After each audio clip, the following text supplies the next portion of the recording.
আসসালামু আলাইকুম রহমতুল্লাহি ওয়া বারাকাতুহু। সম্মানিত দর্শক, গত কয়েকদিন ধরে রাজপথে বিরোধী রাজনৈতিক দলগুলোর মধ্যে পারস্পরিক মারামারি কাটাকাটি হচ্ছে।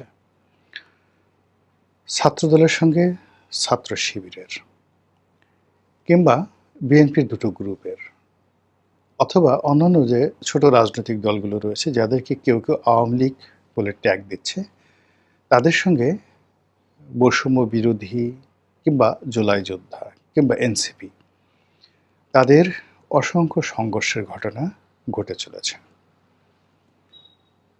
প্রেস ক্লাবের সামনে থেকে শুরু করে ঢাকা বিশ্ববিদ্যালয় চত্বর, সেখান থেকে পার হয়ে আপনি যদি ঢাকা আলিয়া মাদ্রাসা চত্বর যান, যেখানে বকশীবাজার, তারপরে পুরনো ঢাকা, তারপর ঢাকা বোর্ড, এই এলাকা যেটা সামনেই রয়েছে বুয়েট, এখানে প্রচণ্ড মারামারি হয়েছে এবং সেই মারামারি এমন পর্যায়ে হয়েছে যে সেই মারামারি ফিরাতে গিয়ে ঐতিহ্যবাহী ঢাকা আলিয়া মাদ্রাসার প্রিন্সিপাল স্বয়ং মারাত্মকভাবে আহত হয়েছেন, মানে তিনি পিটুনি খেয়েছেন। আমরা প্রচলিত ভাষায় সাধারণত যেটিকে বলি কুত্তা পিটুনি। তো কুকুরকে পিটাতে আসলে আমি ওইভাবে নিজে কখনো দেখিনি।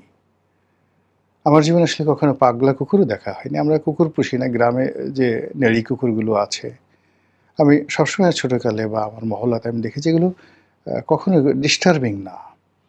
আমি দীর্ঘদিন ঢাকা কলেজের সেই নাইম রোডে থেকেছি।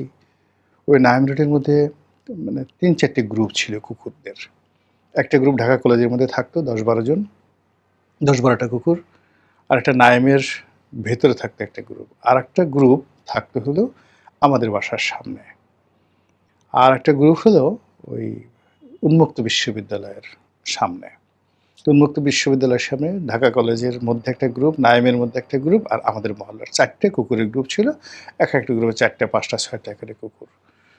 তো এরা মানে কি করতো, প্রথমত যখন কাজ থাকতো না, নিজেরা মারামারি করতো।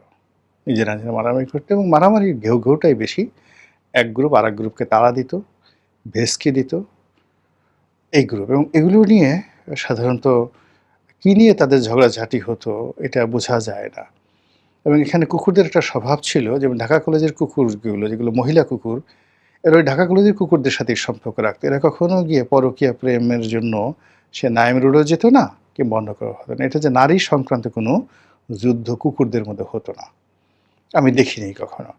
বরং ওদের মধ্যে যখন মারামারি হানাহানি কাটাকাটি হতো, তখন ওই যে গ্রুপের নারী এবং পুরুষ তারা সম্মিলিতভাবে প্রতিপক্ষকে আক্রমণ করতো এবং সেই আক্রমণে তারা কখনো কোনো মানুষকে আক্রমণ করেনি।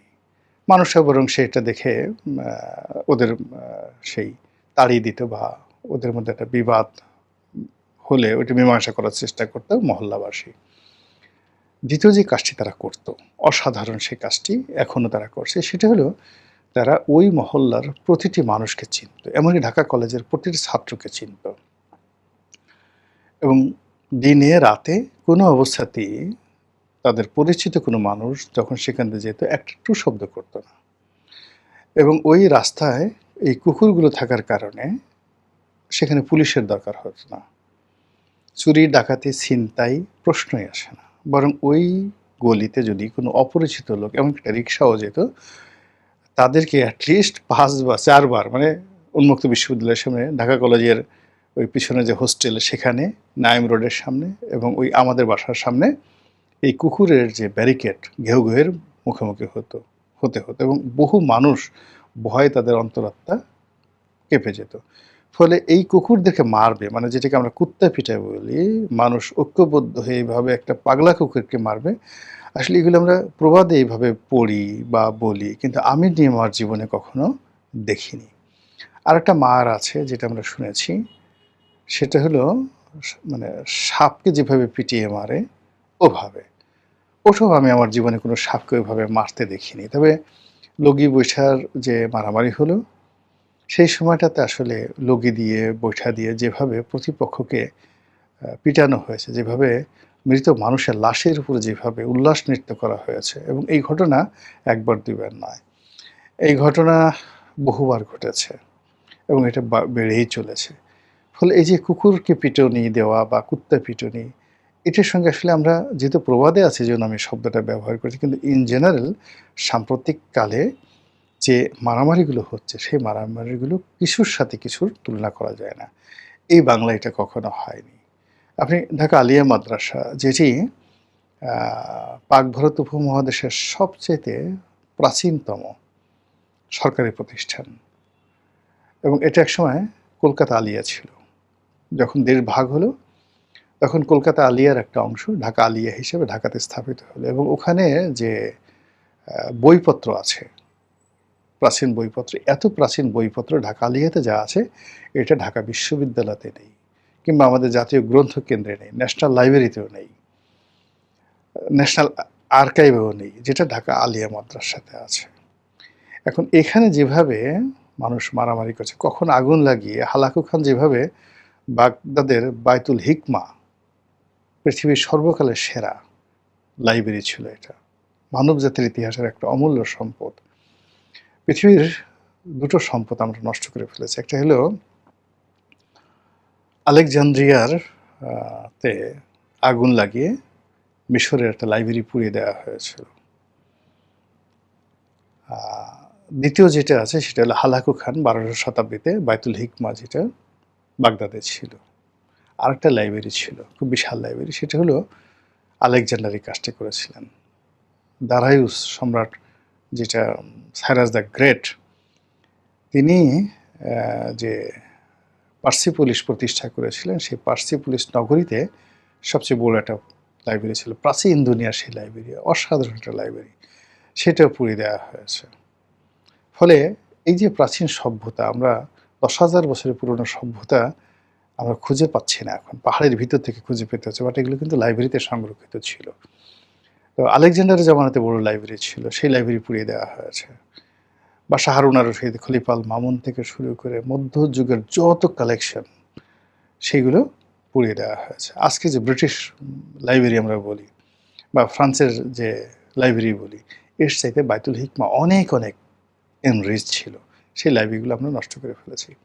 তো সেক্ষেত্রে এই যে রাজনৈতিক হানাহানি, মারামারি হয়, এই মারামারির ফলে যদি কোনো দিন ঢাকা বিশ্ববিদ্যালয় লাইব্রেরিতে কেউ আগুন লাগিয়ে দেয়, শাহবাগ জাতীয় যে পাঠাগার আছে আমাদের, এখানে যদি কেউ আগুন লাগিয়ে দেয়, কিংবা ঢাকা আলিয়ার পাঠাগারে যদি কেউ আগুন লাগিয়ে দেয়, সর্বনাশ হয়ে যাবে, আমাদের যতটুকু ঐতিহ্য আছে শেষ হয়ে যাবে। ওটাকে তখন আপনি কুত্তা পিটানির সঙ্গে যদি তুলনা করেন, কুকুরও লজ্জা পেয়ে যাবে।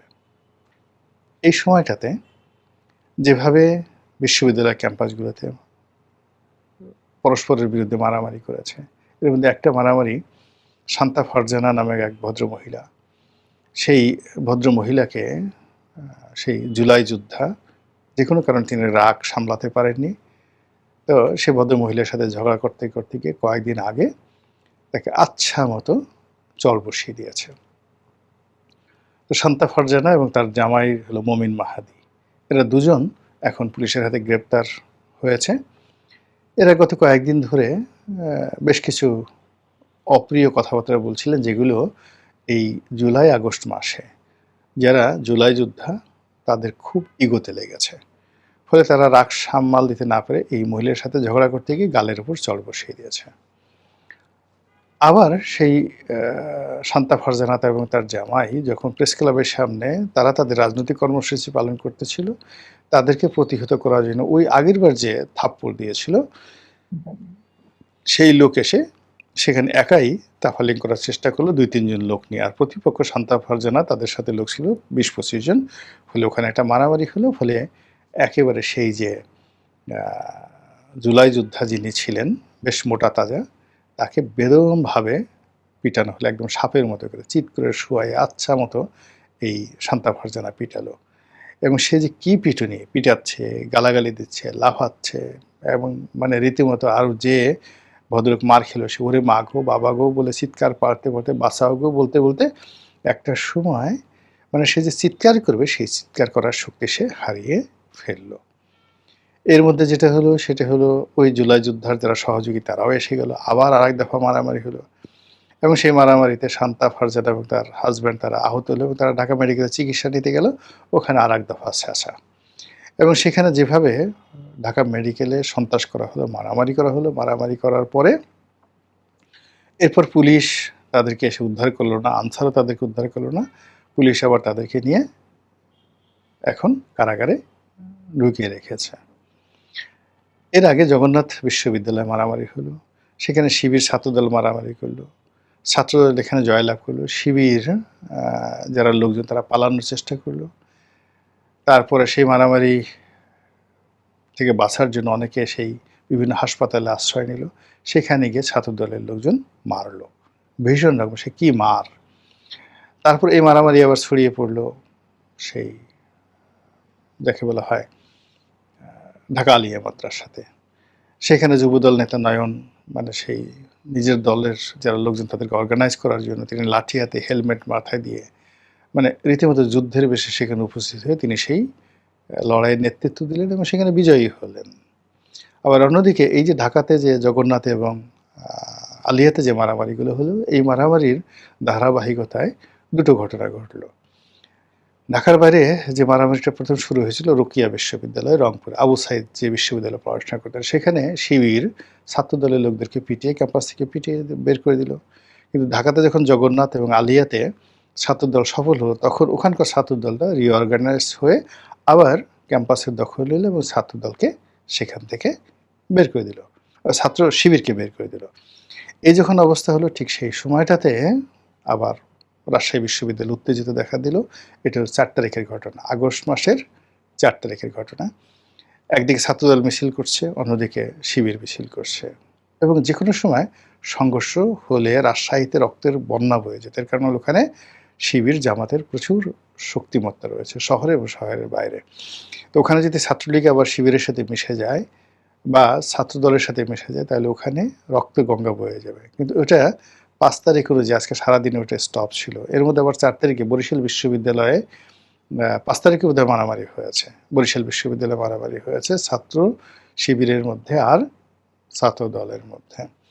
এখন এই মারামারি যদি সেই ঢাকা বিশ্ববিদ্যালয়ে এসে শুরু হয়ে যায় বৃহস্পতিবারে, চট্টগ্রাম বিশ্ববিদ্যালয় শুরু হয়, এখানে মানে চট্টগ্রাম বিশ্ববিদ্যালয় এবং ঢাকা বিশ্ববিদ্যালয় এবং জাহাঙ্গীরনগর বিশ্ববিদ্যালয় এই 3টি প্রতিষ্ঠানে যদি এই মানে হানাহানি মারামারি বেড়ে যায়, কেটে যেতে রাজনৈতিক নেতৃবৃন্দ ইচ্ছা করে এটা দমাতে পারবেন না।